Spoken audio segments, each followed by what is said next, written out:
ini kan program Pak ya, pastikan sebenarnya ada manfaatnya, kecuali program bantuan tunai kan pasti semua mau ikut tuh Pak ya. Nah, Mas Vino banyak saya ikut malah Pak. Nah, tapi kan kalau ini programnya istilahnya kan kita jadi ngeluarin duit ya Pak ya. Siapa gitu yang mau ngeluarin duit? Nah, ada nggak sih Pak alasan kenapa sih kita harus ikut sih PPS ini?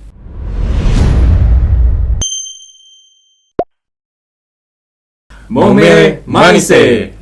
Halo kan pajak, ya apa kabarnya hari ini? Semoga baik-baik aja ya Mas Vino ya. Amin. Nah sebelumnya kenalin dulu, saya Catur. Saya Vino. Nah jadi selamat datang di Mama Podcast. Nah jadi memang ini podcast perdana kita, ya karena ruangan mini studio ini baru aja diresmiin sama Pak Denny juga kemarin. Nah jadi kita baru perdana nih podcastnya. Nah Mama ini bukan pasangan Papa. Ya. Iya. Jadi Mama tuh apa sih Mas Vino nih? Jadi Mama itu kepanjangan dari Momere Manise. Nah, jadi kan Momere itu tempat di mana kita bekerja kan. Nah, kalau Manise itu adalah maju, amanah, niat, inovasi, sinergi dan empati. Oh, banyak juga ya moto kita ya. Nah, Iya. makanya moto itu kita jadiin nama podcast nih. Iya. Jadi Mama Podcast. Mama Podcast. Oke, ya. Jadi nah, kawan pajak ini kan kita udah masuk akhir bulan Juni ya, Mas Vino ya. Jadi memang kurang dari hitungan hari lagi. Nah, jadi memang kita bakal podcast kali ini kita akan membahas PPS ya Mas Vino ya. Iya. Nah, dan kita udah mengundang siapa? Mengundang narasumber kita yang pastinya sumber terpercaya ya, yaitu Bapak Denny Kristianto selaku Kepala KPP Pertama Momere. Selamat malam. Malam. Bapak. Oke, nah bagaimana kabarnya Pak Denny? Baik. Baik Sehat. ya Pak, sehat, selalu sehat dan bugar ya Pak. Amin. Terus amin. Semua kita satu ya Pak ya. Iya, nah oke kawan pajak nih, kita langsung ngobrol aja nih dengan narasumber. Jadi Pak Denny, kita kan udah mulai masuk bulan Juni nih, bahkan udah di akhir Juni, kayak saya aja udah bisa ngitung hari berapa tinggal sisa hari di Juni nih. Nah kan kayaknya bentar lagi program pengungkapan sukarela berakhir. Nah sebenarnya sebelum kita ngomong lebih jauh, itu sebenarnya apa sih PPS itu Pak? PPS ya. Iya. Jadi kalau kita jalan-jalan gitu ya, Mas Vino jalan sekitar Momere, itu kan ada baliho gitu, ada orang begini ya, PPS. Gitu. Nah, Yang kayak gini ya Pak? Ya, mirip seperti itu. Jadi PPS ini program pengungkapan sukarela. Itu program yang disediakan oleh pemerintah untuk wajib pajak dalam rangka mengungkapkan sendiri kewajiban perpajakannya yang belum terpenuhi melalui pengungkapan sukarela gitu. Jadi maksudnya gini, kalau kemarin misalkan nih Mas Vino punya usaha, ada 2 usaha gitu ya. Terus kemudian yang dilaporkan di SPT hanya usaha yang satu aja gitu. Nah, usaha yang satunya lagi itu tidak dilaporkan.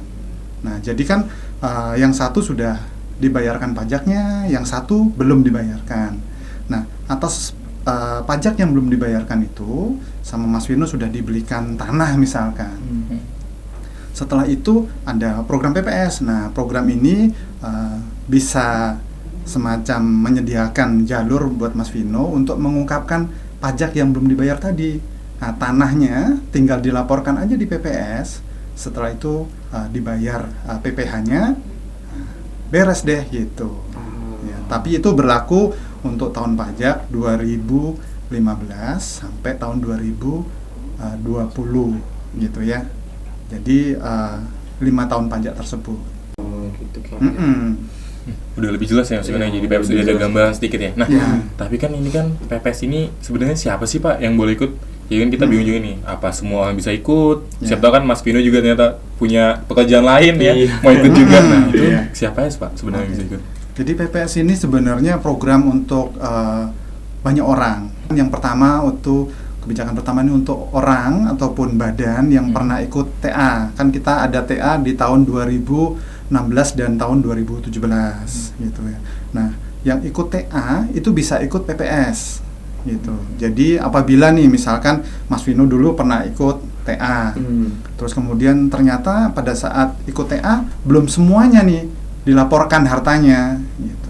Nah, kemudian ada PPS ini, Mas Vino bisa ikut gitu.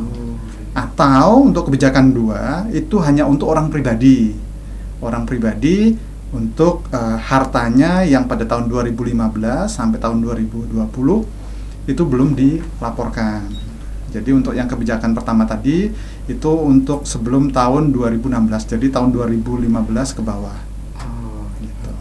Oh jadi badan nggak bisa ikut Badan ya nggak Pak bisa, ya. ya. Kalau Untuk kebijakan dua nggak bisa, hanya untuk orang pribadi aja. Gitu. Jadi kayak karena kita semua kan bukan berarti kita semua harus bisa ikut gitu ya Pak. Jadi kan harus sesuai dengan ketentuan yang kebijakan 1, kebijakan 2 juga gitu. Jadi kan kita udah tahu nih di PPS ini ada kebijakan-kebijakannya. Nah, apakah di PPS ini kayak ada tarif waktu tax amnesty? Kalau nggak salah dulu tax amnesty ada tarifnya juga. Ada, kan? ada Kalau tarifnya. di PPS ini ada tarif juga nggak Pak? Ada. Jadi PPS ini ada tarifnya. Dan untuk yang kebijakan 1 untuk TA itu tarifnya lebih rendah daripada untuk kebijakan 2. Untuk kebijakan 1 itu tarifnya dari 6% sampai dengan 11%. Untuk kebijakan 2 itu 12% sampai dengan 18%. Tergantung pengungkapan hartanya seperti apa. Gitu. Yang paling tinggi adalah harta yang diungkap tapi ada di luar negeri. Misalkan untuk ikut TA nih ya, hartanya ada di luar negeri, kemudian ikut PPS itu berarti tarifnya 11%. Tapi kalau harta itu kemudian dideklarasikan di dalam negeri, itu tarifnya 8%. Oh, jadi lebih. Ya. Apabila itu kemudian diinvestasikan di instrumen keuangan yang memang ditunjuk, itu tarifnya lebih kecil lagi. Tarifnya jadi 6%. Gitu. Demikian juga untuk yang kebijakan kedua gitu. Tarifnya ada 12, 14 dan 18 gitu. Jadi kalau yang ada di luar negeri berarti tarifnya lebih besar, kemudian kalau dideklarasikan di dalam negeri tarifnya menjadi yang menengah, menjadi 14%. Kalau kemudian yang di dalam negeri itu diinvestasikan ke instrumen keuangan yang ditunjuk, itu menjadi 12%, lebih rendah lagi. Gitu.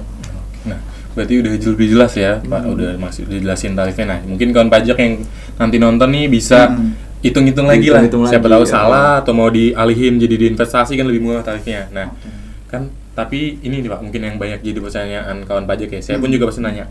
Ini kan program Pak ya. Pastikan sebenarnya ada manfaatnya, kecuali program bantuan tunai kan pasti semua mau ikut tuh Pak ya. Nah, Mas Vino banyak iya, saya ikut malah Pak. Nah, tapi kan kalau ini programnya istilahnya kan kita jadi ngeluarin duit ya Pak ya. Siapa gitu yang mau ngeluarin duit. Nah, ada nggak sih Pak alasan kenapa sih kita harus ikut sih PPS ini? Oke. Jadi gini, kalau misalkan untuk yang pernah ikut TA gitu ya, kan berdasarkan undang-undang TA, apabila ada harta yang kemudian diketahui nih, gitu ya, harusnya dia kan ikut TA nih, semua harta harusnya sudah dideklarasikan, tapi ternyata ada harta yang belum dideklarasikan dan ketahuan gitu. Nah, ketika ketahuan itu akan ditambah sanksi administrasinya sebesar 200% gitu. Nah, itu kan besar sekali Mas. Jadi lebih baik ikut PPS aja, tarifnya kan lebih rendah gitu. Karena kenapa sih? Karena DJP ini sedang membangun sistem.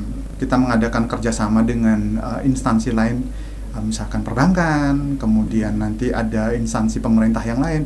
Jadi data mengenai banyak hal tentang aset nih, misalkan aset mengenai keuangan, kemudian ada tanah, ada apartemen, ada rumah, ada kendaraan bermotor, itu kan akan kita dapat nih, pajak dapat. Nah, kan kita akan mencocokkan dengan SPT-nya. Nah, kalau misalkan dicocokkan dengan SPT ternyata belum dilaporkan, kan akan jadi pertanyaan. Ini berarti kemampuan ekonomisnya sekian, tapi kok punya apartemen, punya rumah, berarti ada yang belum dilaporkan dong penghasilannya. Nah, itu kalau misalkan tidak ikut PPS, maka ada sanksinya besar gitu. Kalau yang ikut TA, sanksinya 200%. Kalau misalkan nggak ikut TA, berarti ada proses pemeriksaan gitu. Nah, ini sanksinya juga berat gitu. Jadi menurut saya lebih baik kalau misalkan ada seperti itu, ikut PPS saja. Ini saat kesempatan emas nih, gitu. Nggak boleh dibiarkan lewat begitu aja. Tinggal berapa hari lagi loh Mas? Iya. Memang kalau kesempatan nggak datang 2 kali ya istilahnya. Kalau mumpung ada kesempatan, kenapa nggak diambil gitu ya? Betul, iya. Jadi kalau kan kayak ada kena sanksi sebesar itu, kayak mendingan kita langsung ikut PPS aja nggak sih ya Pak? Oke. Terus kan Pak sekarang kan udah lebih jelas nih ya PPS itu apa. Nah, kalau kawan pajak nih mau ikut itu apakah bisa sepanjang tahun gitu Pak? Atau kan kata Bapak bentar lagi ya kapan emang Pak? Iya. Jadi kalau PPS ini kan memang berdasarkan undang-undang nggak sepanjang tahun. Hanya mulai tanggal 1 Januari 2022 sampai dengan akhir Juni, tanggal 30 Juni 2022 gitu. Itu kalau sudah lewat ya berarti nggak bisa ikut PPS lagi, jadi harus dimanfaatkan nih. Emang bentar banget lagi nih ya Pak. Bentar lagi aja. Sebentar lagi nih kan kita udah masuk akhir Juni nih ya. Iya. Nah, kalau misalkan kawan pajak mau ikut nih Pak, kan kalau kayak dulu kan TA tuh masih datang ke kantor, hitung manual pakai kertas. Nah, ini kalau kawan pajak nih mau ikut PPS ini, apakah harus datang ke KPP terdaftarnya atau seluruh Indonesia bisa atau kayak gimana nih Pak? Oh, oke. Jadi kalau untuk PPS ini kalau istilah di luar negerinya 24/7 gitu. Iya. Jadi bisa kapan aja. Ya.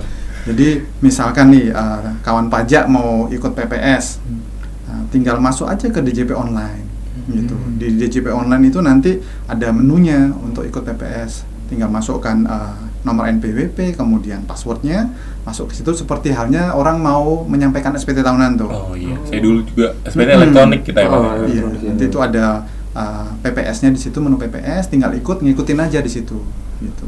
Nah, kalau misalkan kadang-kadang kan orang masih bingung ya, nanti ikut PPS prosesnya seperti apa nih? Walaupun saya udah pernah sampaikan. Nah, itu bisa nanti masuk aja ke www.pajak.go.id, nanti cari yang tentang PPS, atau bisa lihat juga di Ditjen Pajak RI untuk YouTube-nya. Ya, di situ udah diberikan manualnya, cara-caranya seperti apa untuk ikut PPS. Itu lebih mudah. Jadi kalau kawan pajak juga bingung nyari kalau YouTube-nya, bingung. tenang, nanti di deskripsi kita Deskripsi juga kita bakal kasih menyediakan juga. link juga ya Mas Vino. Iya, jadi keren lah ya Pak. Jadi kayak nggak perlu jauh-jauh gitu kan, ke Iya. KPP terdaftar gitu ya Pak. Ini kan zamannya internet lah ya. Kalau zaman TA dulu, wajib pajak tuh harus datang ke kantor pelayanan pajak ataupun tempat dia terdaftar ya, ataupun kantor pelayanan pajak terdekat. Bahkan dulu di kantor pusat itu ramai juga. Gitu. Didatengin wajib pajak. Nah, tapi kalau sekarang zamannya informasi, orang tinggal cari bagaimana caranya, kemudian bisa melakukan sendiri lewat internet 24/7 Mas. Iya. Soalnya kalau jauh-jauh ke KPP terdaftar saya lumayan juga ya Pak, harus kayak ke Bandar Lampung kan soalnya. Oh, harus balik dulu ya. Harus balik dulu. Iya, makanya ini memang DJP ini udah ngikutin perkembangan teknologi banget ya. Iya. Mau nggak mau ya Mas Vino ya. Nah, itu kan pajak. Nanti kalau misalkan juga masih bingung ya, terus misalkan kawan pajak ini masih bingung untuk daftar di Momio, boleh banget ya. Konsultasi langsung ke sini atau juga ada konsultasi online-nya. Momio ini banyak inovasinya kita juga kantor kita ya. Nah, pertanyaan terakhir nih Pak. Ya. Sebagai penutup. Nah, pendapat Bapak nih tentang PPS ini itu apa, dan juga biar kawan pajaknya yang masih ragu itu biar ikut tuh Pak. Oke. Jadi kawan pajak ini PPS ini jangan dilewatkan. Kenapa sih jangan dilewatkan? Karena kita sebagai warga negara yang baik, ya kita harus membayar pajak, kita ikut support negara ini gitu. Nah, lebih penting lagi kalau misalkan kita ikut PPS, berarti kan nanti tidak akan ada pemeriksaan atas harta kita yang belum dikenakan pajak itu. Jadi tahun 2015 sampai tahun 2020 tidak akan ada pemeriksaan lagi atas data tersebut gitu. Nah, itu akibatnya apa buat kita? Akibatnya kita bisa tidur dengan tenang, dengan nyaman. Jadi kalau orang pajak datang, kita nggak takut gitu. Yang penting itu ketenangan batin. Ketenangan batin. Iya, kan pasti namanya manusia pasti Manusia cari tenang ya. Siapa yang nggak mau tenang Pak? Betul. Oke, baik, ini luar biasa sekali ya perbincangan kita pada kali ini ya. Ternyata setelah berbincang dengan Pak Denny nih ya, kita jadi tahu banyak ya kawan pajak, ternyata banyak sekali manfaat dari program pengungkapan sukarela yang pastinya kalau kawan pajak lewati itu akan sayang sekali gitu kan. Next, kira-kira kita akan bahas apa ya kawan pajak? Bisa komen nanti di kolom komentar yang kita mau bahas apa di episode podcast selanjutnya. Memang gitu. Langsung ke kita ini Pak Denny memang ngejelasin PPS dengan baik banget nih ya. Terbaik, Nah, jadi juga kalau dari Pak Denny ini bilang pokoknya kesempatan emas jangan dilewatin. Nah, kalau tadi Pak Denny bilang istilahnya berarti sebenarnya bayar pajak tuh nggak bikin miskin Pak ya. Justru nggak bayar malah kena sanksi, malah itu yang bikin kita miskin. Nah, kawan pajak jangan ragu ikut PPS karena bayar pajak itu memang kewajiban untuk membangun Indonesia. Nah, terima kasih banyak untuk Pak Denny yang udah hadir di podcast perdana kita kali ini Pak. Sama-sama. Ya, makasih juga kepada kawan pajak yang nonton podcast. Jangan lupa untuk tetap subscribe dan juga turn off notifikasinya. Ting. Oke, sampai jumpa di podcast selanjutnya. Manfaat PPS. Kebijakan 1, tidak dikenai sanksi pasal 18 ayat 3 UU TA, dan juga kebijakan 2, tidak diterbitkan ketetapan untuk kewajiban 2016 sampai dengan 2020. Wajib pajak juga mendapatkan perlindungan data, untuk data informasi yang bersumber dari SPPH dan lampiran yang disampaikan kepada DJP. Nah, tapi untuk kebijakan 2 akan dikecualikan untuk pajak yang seharusnya dipotong ataupun dipungut, tetapi tidak disetorkan. Untuk informasi lebih lanjut, hubungi WAIME WhatsApp Integrasi KPP Momere di 081137799921 atau langsung datang ke Helpdesk PPS KPP Kota Momere